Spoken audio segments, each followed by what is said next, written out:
மதுரை விசுவாச பாப்டிஸ்ட் ஊழியங்கள் வழங்கும் மகிமையான வாழ்வு என்ற இந்த நிகழ்ச்சிக்கு உங்களை அன்போடு கூட வரவேற்கிறேன்.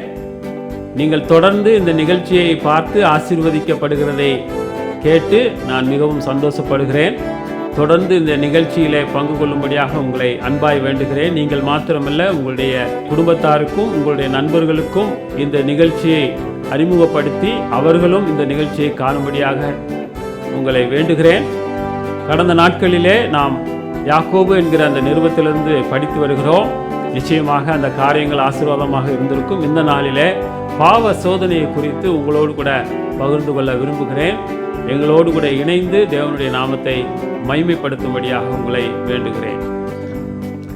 விசுவாச பரீட்சையை குறித்து பார்த்தோம். அதனால உண்டாகும் ஆசீர்வாதத்தை பார்த்தோம். இப்போ பாவ சோதனையை குறித்து நம்ம பார்க்க போறோம். இப்போ எடுத்துக்கங்களேன், இந்த சோதனை என்கிற அந்த வார்த்தை பயன்படுத்தப்படுகிறது. இங்கே 12வது வசனத்தில் பயன்படுத்தப்படுகிற சோதனை என்பது வேறு, 13வது வசனத்தில் பயன்படுத்தப்படுகிற சோதனை என்பது வேறு. நம்ம ரொம்ப கவனமாக கவனிக்கணும். சோதனையை சகிக்கிற மனுஷன், விசுவாச பரீட்சையை சகிக்கிறவன், தேவன் கொடுக்கிற அந்த பரீட்சையை ஏற்றுக்கொண்டு தேவனுடைய வார்த்தைக்கு கீழ்ப்படிந்து நடக்கிறவன் பெறக்கூடிய ஆசீர்வாதங்கள். ஆனால் இப்போ கொஞ்சம் நம்ம உதாரணமாக இப்படி எடுத்துக்கலாமா? பரீட்சை எழுதுகிறான், பரீட்சைக்கு நல்லா ப்ரிப்பேர் பண்ணி கடினமாக படித்து போய் பரீட்சையை எழுதி பாஸ் பண்ணி ரிசல்ட் கிடைக்குது. அது எவ்வளோ பெரிய சந்தோஷம். ஆனால் அதே பரீட்சையை வேறு மாதிரியும் எழுதலாம். பெட் அடிக்கலாம், பக்கத்தில் பார்த்து காப்பி அடிக்கலாம், இல்லைன்னா கொஸ்டின் பேப்பரு அவுட் ஆகிறதுக்கு ஏதாவது யார் மூலமாவது உதவி பெற்று அந்த கொஸ்டின் பேப்பரை எடுத்துகிட்டு வந்து அதை படித்து அப்படி மார்க் வாங்கலாம். இப்போ பாருங்கள், பரீட்சை நல்ல ஆசீர்வாதம் தான். ஆனால் அதே சமயத்தில் பரீட்சையை தவறான வழிகளில் எழுதும்போது அது பாவமாக மாறுகிறது. அதே போலத்தான் விசுவாச வாழ்க்கையில் விசுவாச பரீட்சையை மேற்கொள்ளும் போது அதனாலே உண்டாகிற ஆசீர்வாதத்தை நம்ம பார்க்க முடிகிறது. இப்போது நம்ம வாசிக்கலாமா? யாக்கோபு 1 அதிகாரம் 13-14 வசனங்களை நம்ம வாசிக்கலாம். சோதிக்கப்படுகிற எவனும் நான் தேவனால் சோதிக்கப்படுகிறேன் என்று சொல்லாதிருப்பானாக. தேவன் பொல்லாங்கினால் சோதிக்கிறவர் அல்ல, ஒருவனையும் அவர் சோதிக்கிறவரும் அல்ல. அடுத்த வசனம், அவனவன் தன் சுய இச்சையினாலே இழுக்கப்பட்டு சிக்குண்டு சோதிக்கப்படுகிறான். இந்த இடத்துல பாவ சோதனை குறித்து நம்ம தெளிவாகவே அங்கே பார்க்கிறோம். இப்போ ரெண்டுக்கெல்லாம் வித்தியாசம் அப்படின்றத ஏற்கனவே சொன்னேன். இன்னொரு உதாரணத்தை சொல்லும்போது இன்னும் கொஞ்சம் நன்றாகவே உங்களுக்கு விளங்கும். திராட்சை பழம் இருக்கிறது. அந்த திராட்சை பழத்தை பிழிந்து அதை ஜூஸாக சாப்பிடும்போது சந்தோஷமாக இருக்கிறது. அதையே புளிக்க வைத்து சாப்பிடும்போது அது நம்மை பாவத்துக்கு இட்டு செல்கிற ஒரே காரியம்தான். பாருங்கள், அதே போல் தான் இந்த சோதனை என்கிற இந்த வார்த்தை சரியாக நீங்கள் புரிஞ்சுக்கணும். சரியான அணுகுமுறை, பரீட்சையில் சரியான அணுகுமுறை ஆசீர்வாதத்தை கொண்டு வருகிறது. அங்கே ஞானத்தோடு நீதியின் வழியிலே போகும்போது வெற்றி உண்டாகிறது. ஆனால் அதே காரியத்தை நாம் தவறான அணுகுமுறையில் அணுகும்போது அதுதான் சோதனை, பாவ சோதனை. அந்த பாவ சோதனையிலே மனிதன் அங்கே விழுந்து போகிறதை நம்ம பார்க்கிறோம். இந்த பாவ சோதனையானது நம்மை மரணத்துக்கு நேராக கொண்டு செல்லுகிறது என்பதை பார்க்கிறோம். மறுபடியும் அந்த வசனத்தை வாசிக்கிறேன். சோதிக்கப்படுகிற எவனும் நான் தேவனால் சோதிக்கப்படுகிறேன் என்று சொல்லாதிருப்பானாக. இந்த இடத்துல நிறைய நேரம் நம்ம என்ன சொல்கிறோம், பொதுவாகவே மக்கள் என்ன சொல்கிறாங்க அப்படின்னா, கடவுள் ஏன் தான் என்னை எப்படி சோதிக்கிறானோ, நான் என்ன தப்பு செஞ்சேன், இப்படி நிறைய நேரம் நம்ம சொல்கிறோம் இல்லையா? கடவுள் ஒருபோதும் தவறான காரியத்தை வைத்து சோதிக்கிறவர் இல்லை. 1 கொரிந்தியர் 10:13 நம்ம ஏற்கனவே பார்த்தோம் இல்லையா? மனுஷனுக்கு நேரிடுகிற சோதனை, எல்லா மனுஷனுக்கும் சோதனை உண்டு. ஆனால் நம்ம அதை எப்படி ஹேண்டில் பண்ணுறோம், எப்படி அதை மேற்கொள்ளுகிறோம், ஒருவேளை அந்த பாவ சோதனையிலே விழாமல் இருப்பதற்கு தேவன் கொடுத்திருக்கிற அந்த பரீட்சையிலே நாம் உத்தமமாக அவருடைய வசனத்திற்கு கீழ்ப்படிந்து போகும்போது நாம் வெற்றி அடைகிறோம். ஆனால் அதே பரீட்சையிலே நாம் வேறு விதமாக செல்லும்போது பாவ சோதனைக்கு வழி நடத்தப்படுகிறோம். அதை நாம் நன்றாக புரிந்து கொள்ள வேண்டும். பாருங்க, ஆண்டவர் நம்மை பரீட்சிக்கும் போது அதிலிருந்து தப்பிக்கொள்ளும்படியான போக்கை ஆண்டவர் உண்டாக்குகிறார். ஆனால் சில நேரத்தில் நம்ம ஆண்டவருடைய வார்த்தைக்கு கீழ்ப்படியாமல் போகும்போது பாவ சோதனையை நாம் சந்திக்கிறோம். அதற்கு சிறந்த உதாரணம் ஆதியாகமத்தில் நம்ம பார்க்குறோம் இல்லையா? ஆதாம் ஏவாளை குறித்து நம்ம பார்க்குறோம். ஏவாள் தேவனுடைய வார்த்தையை சந்தேகப்பட்டு அதற்கு கீழ்ப்படியாமல் போன போது சோதனையானது அங்கே பாவ சோதனையாக மாறினதை நம்ம பார்க்குறோம். அந்த ஒரு டெஸ்ட்டை ஆண்டவர் வச்சுருந்தார். ஆனால் அந்த டெஸ்ட்டில், அந்த பரீட்சையில் அவள் தோற்று போய் பாவ சோதனையில் விழுந்து போனாள். எப்போவுமே மனுஷனுடைய சுபாவம் என்னன்னா, தான் ஒரு பாவம் செய்யும்போது நான் செஞ்சிட்டேன்னு ஒருபோதும் சொல்கிறதே கிடையாது. இந்த பாவ சோதனையுடைய முக்கியமான விஷயம் என்னென்னா, எந்த தப்பு செஞ்சாலும் அவன் என்ன சொல்கிறான்னா, ஒன்று சுற்றுப்புற சூழலை சொல்லுகிறான், மற்றவர்களை கை நீட்டுகிறான். இதே காரியம் இன்றைக்கி இல்லைங்க, ஆரம்பத்திலேயே சிருஷ்டிக்கப்பட்ட ஆதி மனிதன் அதை செய்ய ஆரம்பித்தான். ஏவாள் அங்கே தேவனுடைய வார்த்தைக்கு கீழ்ப்படியாமல் பிசாசுனுடைய பேச்சை கேட்டு பாவம் செய்த போது அங்கே ஒவ்வொருவரும் மற்றவர்களை அங்கே சொல்லுகிறார்கள். ஆதாமை கேட்டால் ஏவாளை சொல்கிறான், அங்கே ஏவாளை கேட்டால் பாம்பை சொல்கிறா. இன்றைக்கி அப்படி தானே நடக்குது. திருடுறவனை போய் கேளுங்களே, என்ன சொல்கிறான்? எனக்கு கஷ்டம் இருக்குங்க, என்ன செய்ய, என்னால் ஒன்றும் பண்ண முடியலை, திருடி தான் பிழைக்க முடியுது அப்படின்னு சொல்லும்போது நம்ம அதை அவன் தெரிந்து கொள்ளுகிறான். அதுக்கு ஆண்டவர் காரணமே இல்லை, ஆனால் மனுஷன் அதை தெரிந்து கொள்ளுகிறான். இன்னொரு விதமாக சொல்லப்போனால், பாவத்திலே மனிதன் விழுவதற்கு காரணமே சாத்தான் தான். ஆதியிலே சாத்தான் மனிதனை பாவத்திற்கு நடத்தினதை பார்க்கிறோம். தேவன் நடத்தவில்லை. தேவன் பாவ சோதனைக்கு காரணர் அல்ல. யாரையும் அவர் பாவத்தினாலே சோதிப்பது இல்லை.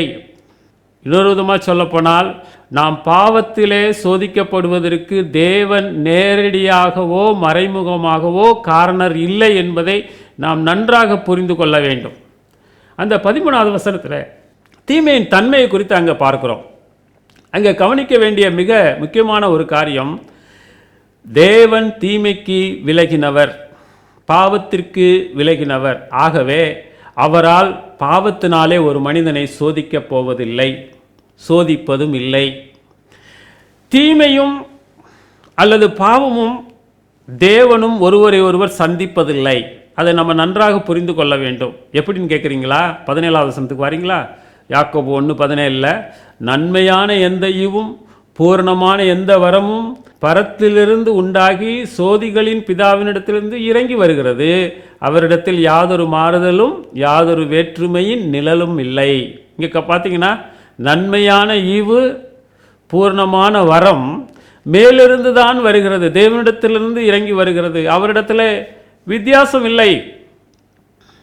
தேவனும் தீமையும் ஒருபோதும் சந்திப்பதில்லை. எப்படி என்றால், இருளும் வெளிச்சமும் எப்போதுமே சந்திப்பதில்லை. அதே போல தான் தேவன் பரிசுத்தமானவர் என்பதை நாம் அறிந்திருக்கிறோம்.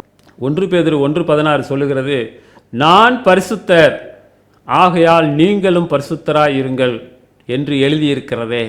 தேவன், நாம் தொழுது கொள்கிற தேவன், நம்மை ரட்சித்த தேவன், பாவத்தை பார்க்க மாட்டாத சுத்த கண்ணர், பாவத்திற்கு விலகினவர். நம்முடைய பாவங்களுக்காக அவர் பாவமாக்கப்பட்டாரே ஒழிய அவர் பாவம் செய்யவில்லை. அவரிடத்திலே பாவம் இல்லை.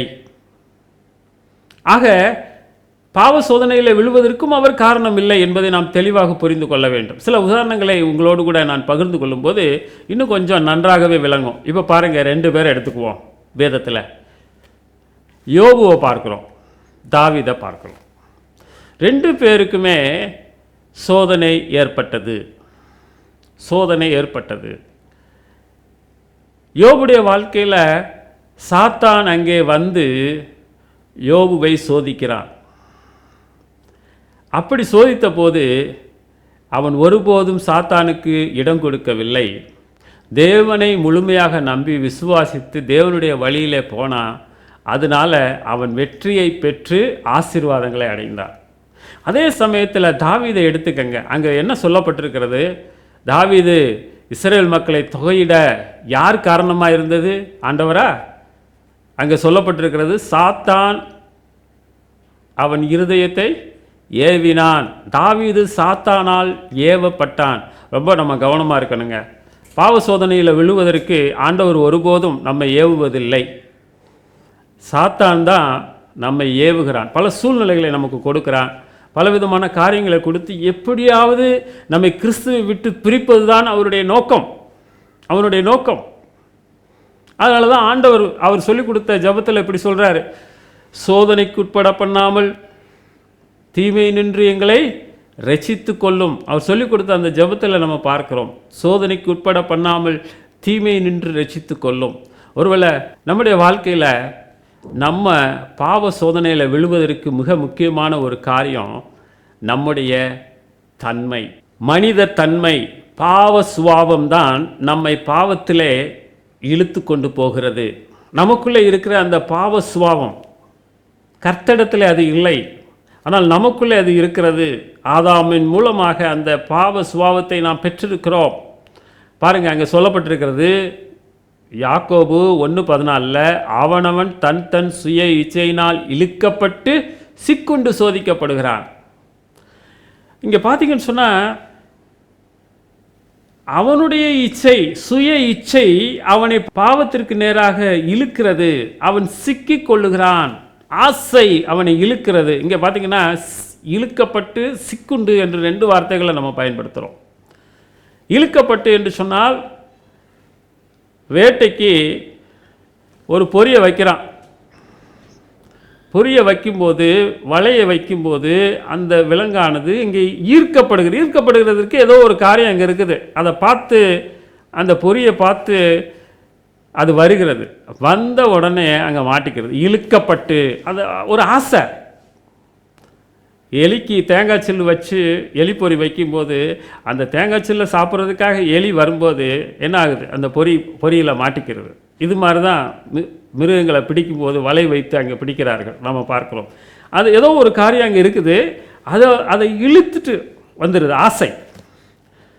இன்னொரு காரியம் அங்கே சிக்குண்டு என்று சொல்லி பயன்படுத்தப்பட்டிருக்கிறது.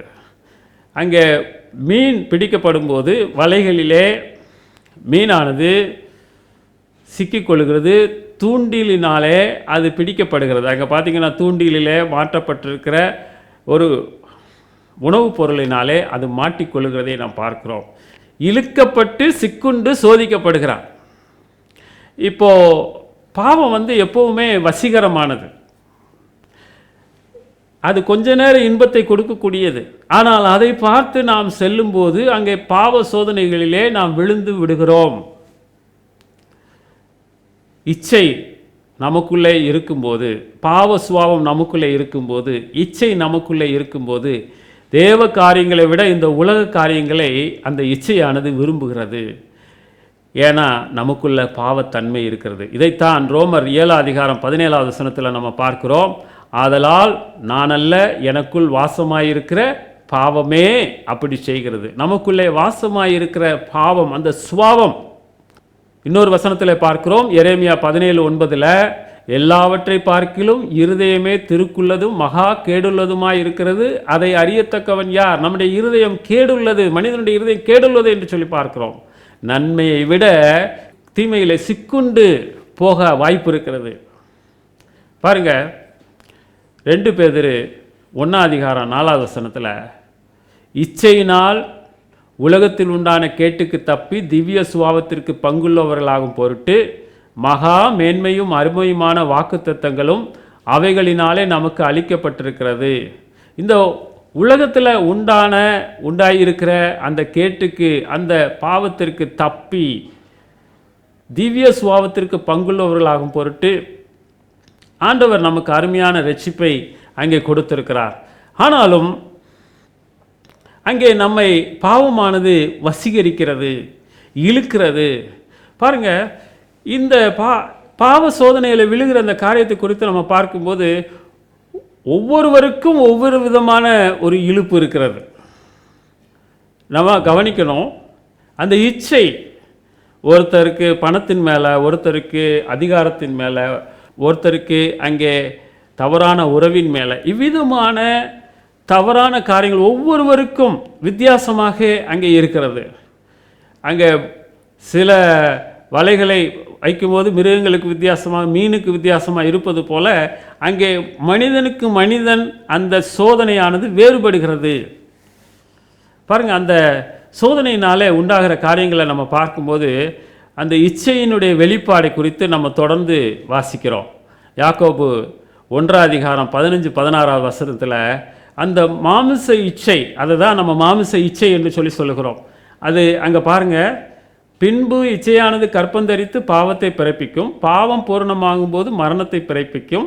என் பிரியமான சகோதரரே, மோசம் போகாதிருங்கள். இந்த இடத்துல அவர் எச்சரிக்கிறார், மோசம் போகாதீங்க, தேவனுடைய அந்த விசுவாச பரீட்சையில் உறுதியாக நில்லுங்க. கொஞ்சம் நீங்கள் விலகி, ஆண்டவருடைய வார்த்தையை விட்டு விலகி உங்களுடைய இச்சைக்கு இழுக்கப்பட்டு போனால் நீங்கள் மோசம் போய் விடுவீர்கள். உங்களுடைய இச்சை கற்பம் தரித்து பாவத்தை அங்கே பிறப்பிக்கும், அங்கே முடிவு மரணத்தை கொண்டு வரும். இதுக்கு சில உதாரணங்களை நான் சொல்லும்போது உங்களுக்கு ரொம்பவே நல்லா புரியும். ஆசைப்படுவது தவறில்லை, ஆனால் நம்ம கவனமாக இருக்கணும். டிவி பார்க்கும்போது சில நேரத்தில் செல்லு பார்க்கும்போது விளம்பரங்கள் அங்கே வருகிறது. அந்த விளம்பரம் நம்முடைய ஆசையை தூண்டி விடுகிறது, தூண்டிவிட்டு அதை அடைய முயற்சி செய்கிறது. பாவமும் அப்படித்தான். பார்த்தல் மூலமாக, கேட்டல் மூலமாக நமக்குள்ளே அந்த ஆசை தூண்டப்படுகிறது. இது ஏதோ சடனாக நான் பாவத்தில் விழுந்துட்டேன், தெரியாமல் விழுந்துட்டேன், அப்படி இல்லை. முதல்ல அந்த ஆசையை சாத்தான் நமக்குள்ளே தூண்டி விடுறான். விளம்பரம் எப்படி ஒரு ஆசையை தூண்டி விடுகிறதோ, அந்த விளம்பரத்தில் என்ன பார்க்குறோம், இந்த பொருள் இல்லாமல் உங்களால் இருக்க முடியாதுங்க, இதை கட்டாயம் வாங்குங்க. இப்படிப்பட்ட ஒரு காரியத்தை சொன்னவனையும் நம்ம யோசிக்க ஆரம்பிக்கிறோம். சில நேரத்தில் அந்த பொருளை வாங்குவதற்காக நியாயப்படுத்துகிறோம். பாவமும் அப்படித்தான். சில நேரத்தில் ஆசை காட்டி நம்மை மோசம் போக்குகிறது. நம்ம சில காரியங்களை செய்வதற்கு சில விதமான நியாயங்களை சொல்லுகிறோம். இல்லை நான் இப்படி அப்படின்னு சொல்லிட்டு அது ரொம்ப நம்மை வஞ்சிக்கக்கூடியது. ரொம்ப கவனமாக இருக்கணும். அங்கே வாசிக்கும்போது என்ன வாசிக்கிறோன்னா, பாவம் பூரணமாகும்போது மரணத்தை பிறப்பிக்கும். இங்கே இது ஒரே ஒரு நாளில் நடக்கிறதில்ல. இதுக்காக அங்கே மனுஷன் திட்டமிடுகிறான். எப்படி ஒரு விளம்பரத்தை பார்த்துட்டு அதனால் வசீகரிக்கப்பட்டு அப்புறம் திட்டம் போட்டு இதை எப்படி இஎம்ஐயில் வாங்கலாமா, எப்படி வாங்கலாம், எப்படி கடன் வாங்கி வாங்கலாம், பணம் இல்லைனாலும் அதை வாங்கிறதுக்கு எப்படி முயற்சிக்கிறார்களோ, அதே போல் பாவத்தை செய்வதற்கும் மனிதன் திடீரென்று சொல்லி அதில் போய் விழுவதில்லை. அவன் அங்கே இச்சிக்கிறான், அது உள்ளே கிரியை செய்கிறது, அது பூரணமாகிறது. அங்கே தேவனுடைய வார்த்தையை மீறி அவன் அதில் விழுந்து போகிறான், அது பாவமாக மாறுகிறது. ஆகவே சிந்தனையிலே நம்முடைய வாழ்க்கையில் சில காரியங்கள் வரும்போது ரொம்ப கவனமாக இருக்கணும். சிந்தையிலேயே, மனதிலேயே நாம் போராடி வெற்றி கொள்ள வேண்டும். வெளியிலிருந்து வருகிறதை விட நம்முடைய சிந்தையிலே, இருதயத்திலிருந்தே அவ்விதமான காரியங்கள் வர வாய்ப்பு இருக்கிறது. ஆகவே தான் பிலிப்பியர் 4:8 எப்படிப்பட்ட காரியங்களை சிந்தித்து வாழ வேண்டும் என்று சொல்லுகிறார். இந்த வசனத்தை நான் ஏற்கனவே பேசியிருக்கிறேன். கடைசியாக சகோதரரே, உண்மையுள்ளவைகள் எவைகளோ, ஒழுக்கமுள்ளவைகள் எவைகளோ, நீதி உள்ளவைகள் எவைகளோ, கற்புள்ளவைகள் எவைகளோ, அன்புள்ளவைகள் எவைகளோ, நற்கீர்த்தி உள்ளவைகள் எவைகளோ, புண்ணியம் எதுவோ, புகழ் எதுவோ, அவைகளையே சிந்தித்து கொண்டிருங்கள். நம்முடைய வாழ்க்கையில் சோதனையை கடந்து செல்வதற்கு அல்லது பரீட்சையில் வெற்றி பெறுவதற்கு இப்படிப்பட்ட காரியங்களை நாம் சிந்திக்க வேண்டுமே ஒழிய, இதிலிருந்து மாறுபடும் போது அங்கே வேறு விதமாக மாறிவிடுகிறது. சில நேரத்தில் சோதிக்கிற இடங்கள் நமக்கு உண்டு. தொலைக்காட்சி நம்மை சோதிக்கிறது. நம்ம வைத்திருக்கக்கூடிய செல்ஃபோன் நம்மை சோதிக்கிறது. செல்ஃபோன், தொலைக்காட்சி இதெல்லாம் நன்மையான காரியங்கள் தான். ஆனால் அதை நாம் தவறான வழியிலே பயன்படுத்த ஆரம்பிக்கும்போது, இப்போ லேப்டாப் யூஸ் பண்ணுறவங்க, கம்ப்யூட்டர் யூஸ் பண்ணுறவங்க, அங்கே பார்த்தீங்கன்னு சொன்னால் தவறான காரியங்களை பார்ப்பதற்கும் கேட்பதற்கும் அது நம்மை தூண்டுகிறது. அப்படிப்பட்ட நிலைமையில் நம்மை தூண்டுச்சுன்னா தயவு செய்து அதை விட்டுவிட வேண்டும். ஒன்று நமக்கு இடரல் உண்டாக்கினால் கையோ காலோ கண்ணோ அதை தரித்து போட வேண்டும், கண்ணை எடுத்து விட வேண்டும். அப்படி தானே பைபிள் சொல்லுது. அது இடரலை உண்டாக்கினால் எடுத்து விட வேண்டும். நம்முடைய வாழ்க்கையில், ஆவிக்குரிய வாழ்க்கையில் முன்னேறி போவதற்கு தடையாக எது இருக்கிறதோ அதை எடுத்துருங்க. ரொம்ப யோசித்து இதை நாம் செய்ய வேண்டும். நாம் மாம்சத்திற்கு தீனி போட்டோம் என்று சொன்னால் அது நிச்சயமாக நமக்கு நல்ல விளைவுகளை கொண்டு வராது, ஆசீர்வாதத்தை கொண்டு வராது. அதனாலே மரணம் ஏற்படும் என்று சொல்லி அங்கே சொல்லுகிறது. ஆகவே மாம்சத்திற்கு தீனி போடுறத தயவு செய்து விட்டுருங்க. பாவம் அங்கே மரணத்தை பிறப்பிக்கிறது. மரணம் என்று சொல்லும்போது வேதத்தில் பார்க்கிறோம், ஆவிக்குரிய மரணம், சரீர மரணம். ஏற்கனவே கிறிஸ்துவை அறியாதவர்கள் ஆவிக்குரிய நிலைமையிலே மரித்து போயிருக்கிறார்கள், தேவனோடு தொடர்பற்றவர்களாக இருக்கிறார்கள். கிறிஸ்துவை அறிந்து கொள்ளும்போது அந்த உறவானது, அந்த காரியமானது புதுப்பிக்கப்படுகிறது, மீண்டுமாக தேவனோடு தொடர்பு ஏற்படுகிறது. இங்கே பார்த்தீங்கன்னு சொன்னால் சில நேரம் பாவ சோதனைகளில் ஒரு மனுஷன் விழுகும்போது அவன் அநேக ஆசீர்வாதங்களை இழந்து சீக்கிரமாய் அவன் தேவனோடு உள்ள அந்த தொடர்பை விட்டு விடுகிறான். தொடர்பு அருந்து போகிறது. கடைசியில் சரித்திரம் கூட மரணம் உண்டாகிறதை நம்ம பார்க்குறோம். சில விளைவுகளை நீங்கள் பார்ப்பீங்களா, சில விதமான பாவங்களை நீங்கள் பார்த்தீங்கன்னா, பாவ சோதனையில் விழுந்து போன மனிதரை குறித்து நம்ம பார்க்கும்போது அந்த பாவத்தினாலேயே அவன் அழிந்து போகிறதை நம்ம பார்க்குறோம். குடியினாலே, சாராயத்தினாலே ஒரு மனிதனுடைய வாழ்க்கை கெட்டு போகிறதை நாம் பார்க்குறோம்.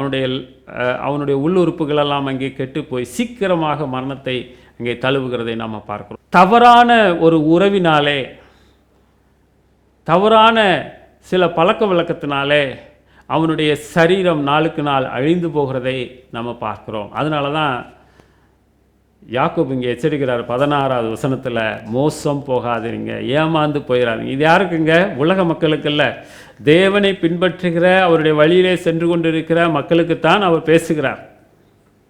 இந்த இடத்துல நம்ம கவனிக்கணும். ஏற்கனவே நான் இந்த வசனத்தை நான் வாசித்தேன், யாக்கோபு 1:17. மீண்டுமாக அதை வாசிக்கிறேன். தேவன் பாவத்திற்கு காரணர் அல்ல, அவர் நன்மைக்கு காரணர். நன்மையான எந்த ஈவும் பூர்ணமான எந்த வரமும் பரத்திலிருந்து உண்டாகி சோதிகளின் பிதாவினிடத்திலிருந்து இறங்கி வருகிறது. அவரிடத்தில் யாதொரு மாறுதலும் யாதொரு வேற்றுமையின் நிழலும் இல்லை.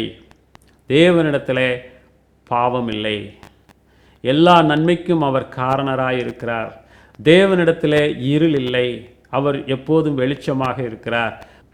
1 யோவான் 1:5, தேவன் ஒளியாயிருக்கிறார், அவரிடத்தில் எவ்வளவேனும் இருளில்லை. இது நாங்கள் அவரிடத்தில் கேட்டு உங்களுக்கு அறிவிக்கிற விசேஷமாக இருக்கிறது. தேவனிடத்தில் வேற்றுமை இல்லை, அவர் மாறாதவர், அவர் மாறாதவர். இந்த உலகத்தில் இருக்கிற காரியங்கள் ஆசீர்வாதமானது, தேவன் நமக்கு கொடுத்திருக்கிறார். ஆனால் அதை தவறான வழிகளிலே நாம் பயன்படுத்தும் போது அது நம்மை பாவ சோதனைக்கு இட்டு செல்கிறது. அதனால் உலகத்தில் உள்ள காரியங்களிலே அன்பு கூற வேண்டாம் என்று சொல்லி நான் ஏற்கனவே உங்களோடு கூட பேசியிருக்கிறேன்.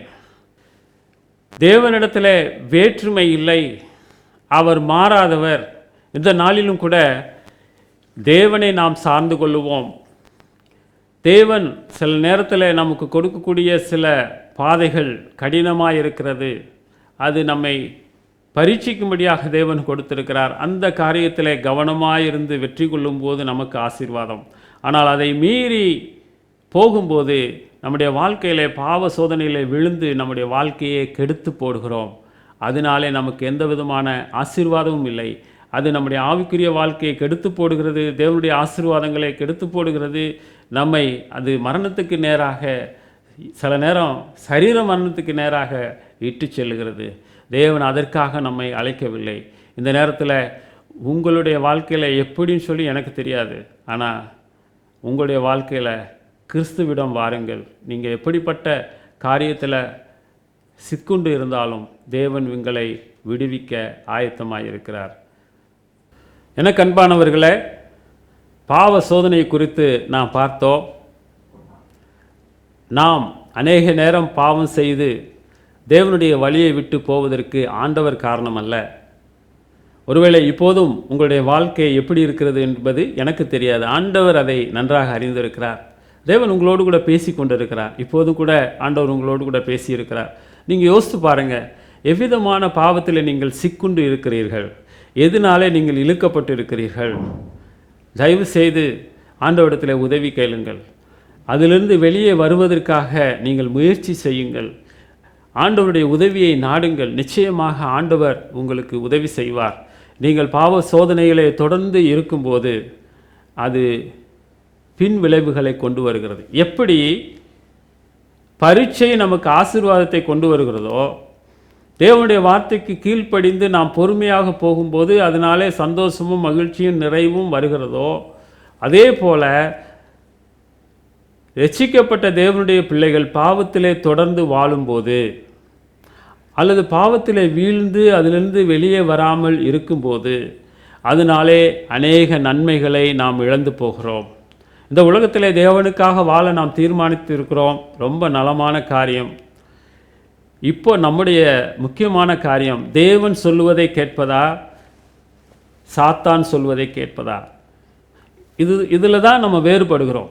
தேவன் சொல்வதை கேட்டு நடந்தால் நமக்கு ஆசீர்வாதம். சாத்தான் சொல்வதுக்கு நாம் இணங்கி போனோமானால் பாவ சோதனைகளிலே நாம் விழுந்து நம்முடைய வாழ்க்கையவே ஸ்பாயில் பண்ணிடுவோம். ஆகவே இந்த நேரத்தில் ஆண்டவருடைய உதவியை நாடுவோமா? ஆண்டவரிடத்தில் உதவி கேட்போம். எப்படிப்பட்ட நிலையில் இருந்தாலும் ஆண்டவர் நம்மை விடுவிக்க அவர் வல்லவராய் இருக்கிறார். ஒருவேளை நீங்கள் ஆண்டவராய் இயேசு கிறிஸ்துவை நீங்கள் அறியவில்லையானால் இந்த நாளிலே உங்கள் பாவத்திலிருந்து விடுதலை பெறுவதற்கு ஆண்டவராய் இயேசு கிறிஸ்து அண்டை வாருங்கள். அவரை உங்களுடைய வாழ்க்கையில் ஏற்றுக்கொள்ளுங்கள். ஜெபிப்போம். எங்களை நேசிக்கிற நல்ல ஆண்டவரே, இவ்வளவு நேரம் உடைய வார்த்தையை கேட்ட உடைய பிள்ளைகளுக்காக நன்றி செலுத்துகிறோம். ஆண்டவரே, இதை கேட்டுக்கொண்டிருக்கிற ஒவ்வொருடைய வாழ்க்கையை நீர் ஒருவரே அறிந்திருக்கிறீர். எந்த போராட்டத்தோடு அவர்கள் வாழ்ந்து கொண்டிருக்கிறார்கள் என்பது எனக்கு தெரியாது. பாவங்களை விட முடியாதவர்களாய் ஆண்டவரே அதிலே இருந்து சிக்குண்டு சோதிக்கப்பட்டு தங்களுடைய உடல் நலத்தையும் தங்களுடைய எல்லா விதமான ஆசீர்வாதங்களை இழந்து காணப்படுகிற ஒவ்வொருவருக்காக நான் ஜெபிக்கிறேன். ஆண்டவரே, அவர்கள் மீண்டுமாக அதிலிருந்து வெளியே வர அவர்களுக்கு உதவி செய்யும். தங்களுடைய பாவங்களை அறிக்கையிட்டு மன்னிப்பு பெற்று மீண்டுமாக உம்மோடு உள்ள அந்த ஐக்கியத்தை புதுப்பித்து கொள்ள அவர்களுக்கு உதவி செய்யும். ஆண்டவரே, உம்முடைய வார்த்தைகளை அவர்கள் தொடர்ந்து தியானித்து கர்த்தாவே அதற்கு கீழ்ப்படிந்து மேலான ஆசீர்வாதங்களை பெற்று அனுபவிக்க அவர்களுக்கு உதவி செய்யும். இந்த செய்தியை கேட்ட ஒவ்வொருவரையும் ஆசீர்வதியும் வழி நடத்தும். எல்லாவற்றையும் ஆண்டவராய் இயேசு கிறிஸ்து நாமத்தில் கேட்கிறோம் எங்கள் ஜீவனுள்ள நல்ல பிதாவே, ஆமென். இவ்வளவு நேரம் எங்களோடு கூட இணைந்து இந்த வேத தியானத்தில் கலந்து கொண்ட ஒவ்வொருவருக்கும் என்னுடைய நன்றியை தெரிவிக்கிறேன். நிச்சயமாக இந்த காரியங்கள் உங்களுக்கு மிகுந்த ஆசீர்வாதத்தை கொண்டு வந்திருக்கும். கீழே கொடுக்கப்பட்டுள்ள இந்த தொலைபேசி எண்ணிலே எங்களோடு கூட நீங்கள் தொடர்பு கொள்ளலாம். உங்களுடைய ஜெப குறிப்புகளுக்காக நாங்கள் ஜெபிக்க விரும்புகிறோம். உங்களுக்கு ஆலோசனைகள் தேவைப்பட்டால், ஏதாவது கேள்விகள் இருந்தால் நீங்கள் தாராளமாக எங்களை அழைக்கலாம். உங்களுக்கு உதவி செய்ய நாங்கள் ஆயத்தமாக இருக்கிறோம். இதே நாளிலே இதே நேரத்தில் மீண்டுமாக நாம் சந்திப்போம். அதுவரை தேவன் தாமே உங்களை ஆசீர்வதித்து நடத்துவாராக. ஆமென்.